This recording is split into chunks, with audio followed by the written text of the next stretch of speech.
Está no ar a Rádio Libertadora. Atenção, está no ar a Rádio Libertadora. Atenção. Temos presente em nossos estúdios. Atenção. Carlos Marighella. Carlos Marighella. Esta mensagem é para os operários de São Paulo, da Guanabara, Minas Gerais, Bahia, Pernambuco, Rio Grande do Sul, incluindo os trabalhadores do interior, para criar o núcleo do Exército de Libertação. Carlos Marighella.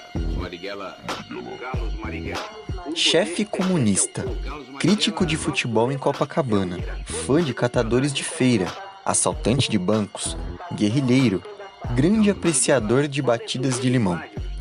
É com essa descrição que a Veja, a revista que publica as opiniões e mobiliza os ricos contra o povo, se referiu em sua edição do dia 20 de novembro de 1968 ao companheiro Carlos Marighella.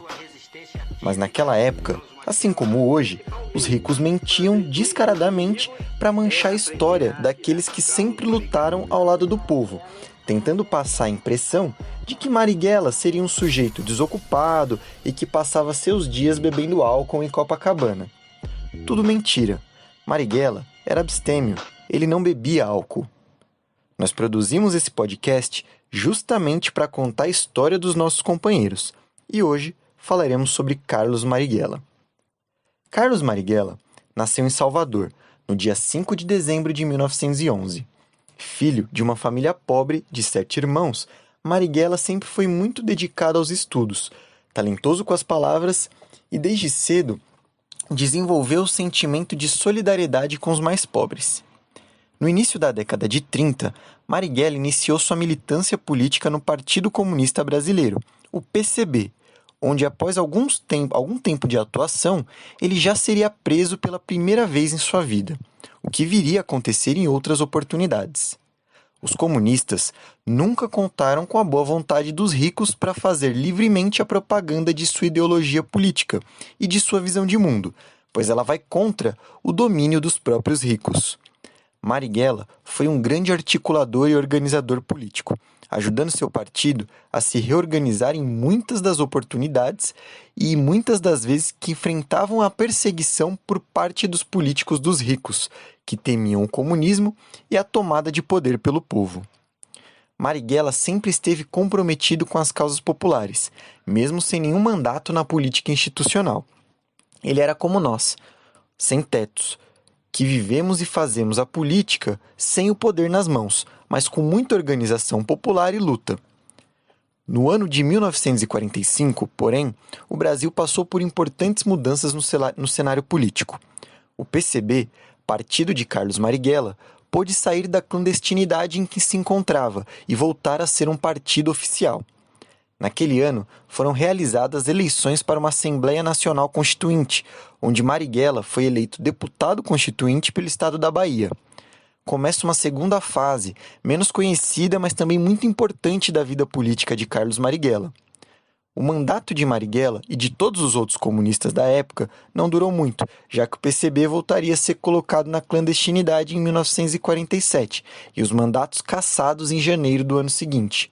Porém, durante a sua atuação parlamentar, Marighella foi combativo, pronunciou 195 discursos e foi autor de grande parte das 330 emendas constitucionais que foram apresentadas pelos comunistas durante a Constituinte, o que culminou com a cassação dos mandatos dos comunistas eleitos para a Assembleia Nacional Constituinte.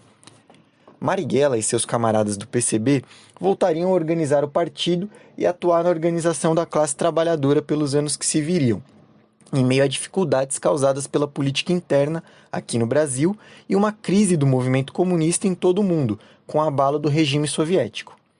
Em 1964, como todos nós sabemos, foi implantada no Brasil a ditadura empresarial militar. Marighella foi perseguido, sendo no dia 9 de maio daquele ano baleado e preso.